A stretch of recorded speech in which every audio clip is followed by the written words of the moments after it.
there's one more thing that we could do right now.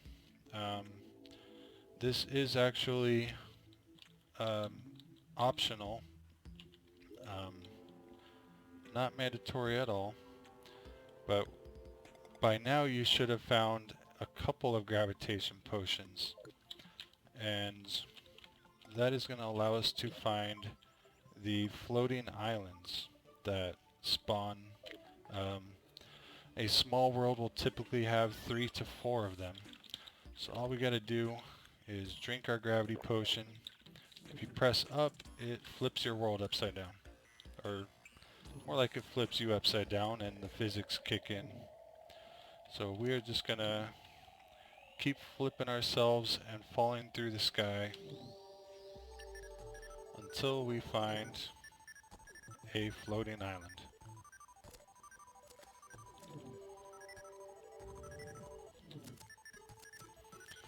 That there is a harpy. They spawn really high in the sky.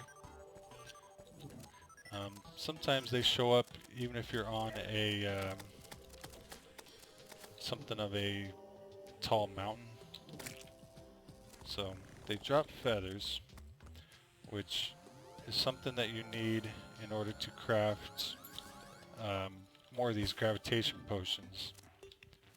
So it's worth getting a few of those while you're up here.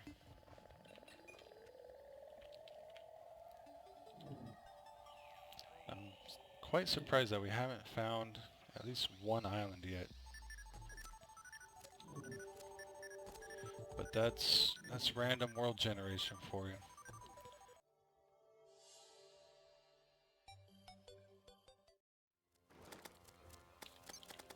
There we go.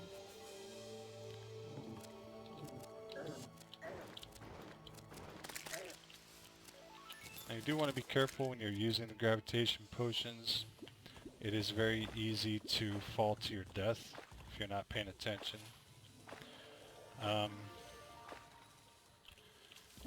Okay, now normally a floating island will have a house on it. This one just has a huge lake. That is a first for me, along with it taking so long to find any floating island. Also, keep an eye on how much time you have left. When you run out of this time, you will start falling. And if you're not ready to do something about it, then you will fall and die. Most likely. Anyways, that floating island without a house on it is not a huge problem. Mainly because we need to do some fishing up in the sky sometimes. And I normally have to create a lake on top of an existing floating island in order to do so. This is the ocean on the other side of the world. I'm just cheating, using water bolt to kind of ping for any more floating islands. Sometimes they do show up way outside of the map like this. I mean, we're really not outside of the map, but close to the edge.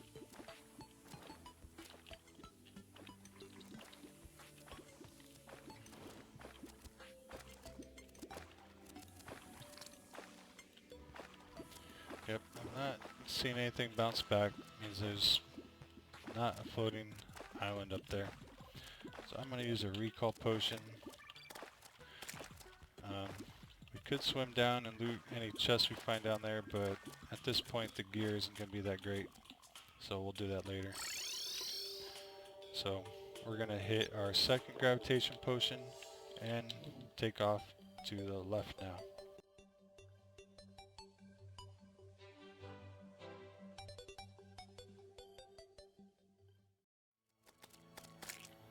There we go.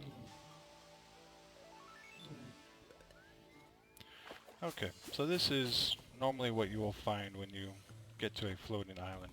There's a small house on it with some unique blocks and furniture, and inside the chest you'll find some unique accessories that you can only find in this biome. Um, red balloon increases our jump height, that's very good. The rest of this is standard stuff. Sky Mill allows us to craft the blocks and furniture that you see here. So we're gonna take some of this stuff with us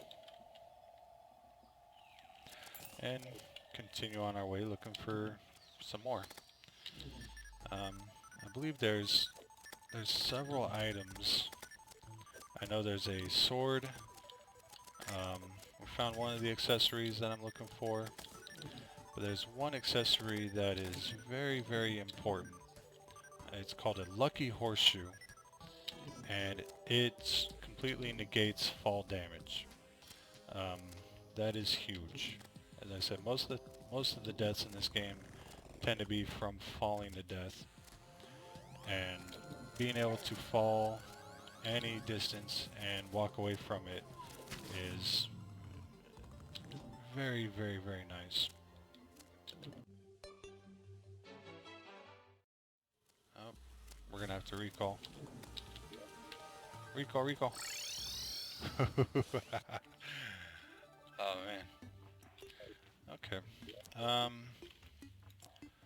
Wow. One one real item, one flying lake. I hope there's another one over here above the dungeon. If not, we might be in trouble, because that Lucky Horseshoe is almost essential to this game.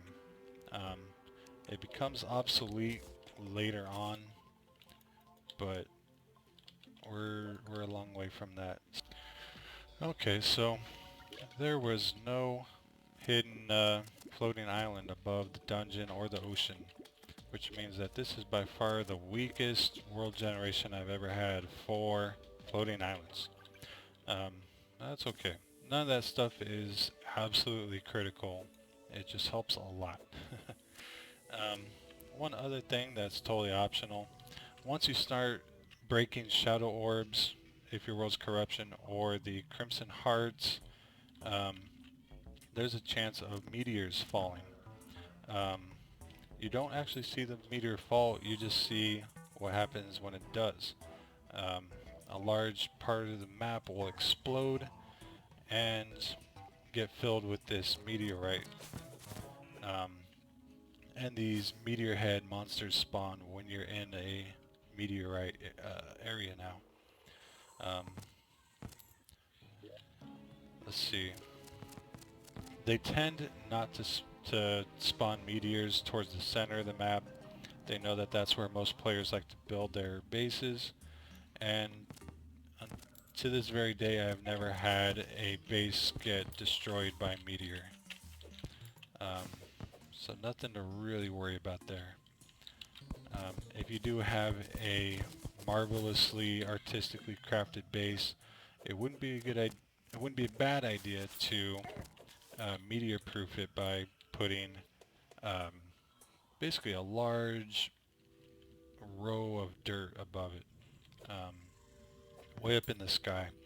The way it figures out where meteors land is it will spawn them up in the, it'll decide that it's going to spawn at some point up in the air and go a certain direction towards the ground. And the first thing it hits is where the meteor is going to explode and fill the area with meteorite. So that's why you see them up on the surface in weird places sometimes.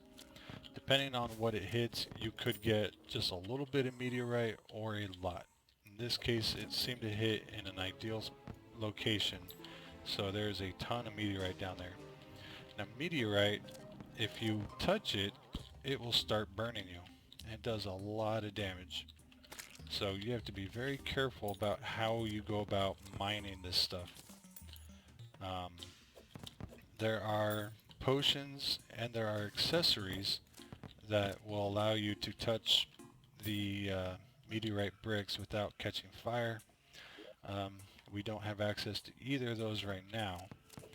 So we can either just be very careful and methodical about how we actually mine this stuff, or my favorite, we can use explosives.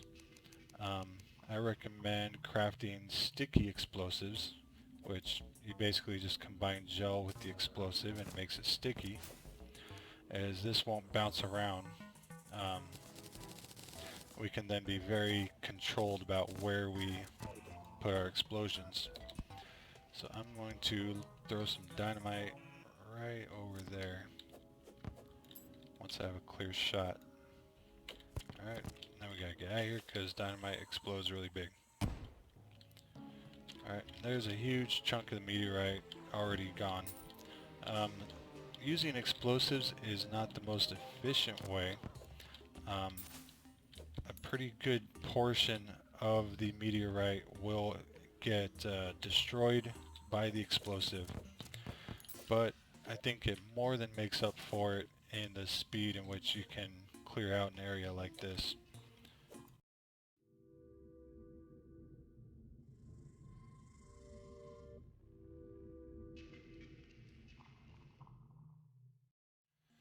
Um, these banners you get for killing 50 enemies, when you're standing near one, it will increase damage and defense regarding those enemies. So it's a good idea to plant those when you're in an area like this, as I will now be able to quickly dispatch these things.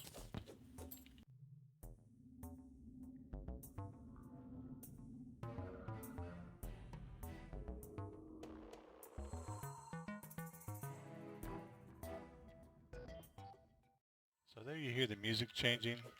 That means we've mined enough of the meteorite that this is no longer considered a meteorite biome. There's still pieces of meteorite all over the place. We could take our time and mine it all if we're so inclined, but it will no longer spawn those meteor head enemies.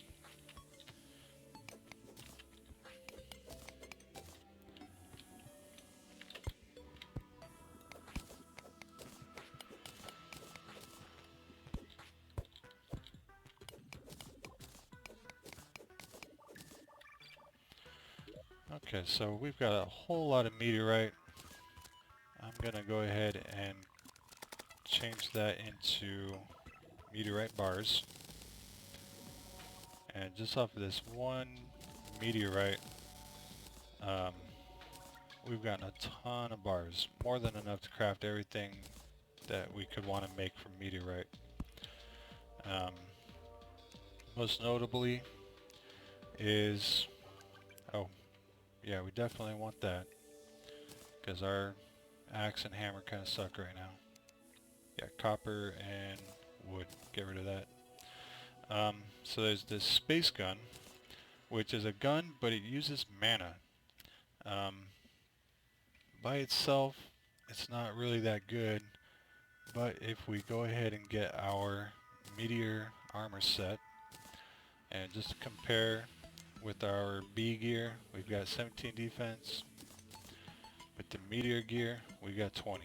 So it's right in between the B and the Crimson Armor as far as defense. If you look, the set bonus makes the space gun cost 0 mana. This is also considered one of the first magic armor sets. If you're using doing a magic user kind of setup, it increases magic damage for all of our weapons, or magic weapons. But now we've got this space gun that we can fire all day. Doesn't use any ammo, as long as we're wearing the meteorite armor. So that is something to strongly consider. This is totally optional if you don't want to take the time to mine all the meteorite. You can completely skip this, but again, I said I would try and show you everything, so here it is. Jumpy squirrel. Alright, so that is pretty much it for all of our optional side stuff. We are now ready to take on the dungeon. I'm going to set up the arena before the next episode, so you guys don't have to watch me do that. And yeah, next episode we will kill the guardian of the dungeon and jump right into that dungeon and see what we can find. So hit that like button, subscribe, see what I do next time, and thanks for watching.